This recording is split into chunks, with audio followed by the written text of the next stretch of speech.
به نام خداوند بخشنده بخشایشگر.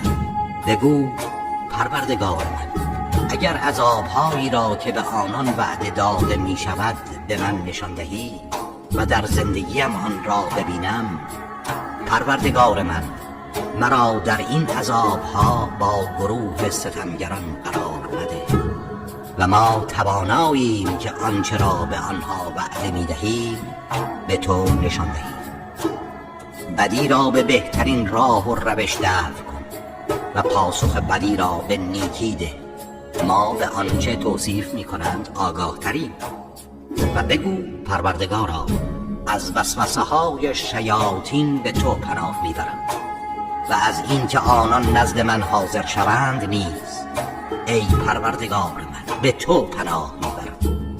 آنها همچنان به راه غلط خود ادامه می دهند تا زمانی که مرگ یکی از آنان فرا رسد.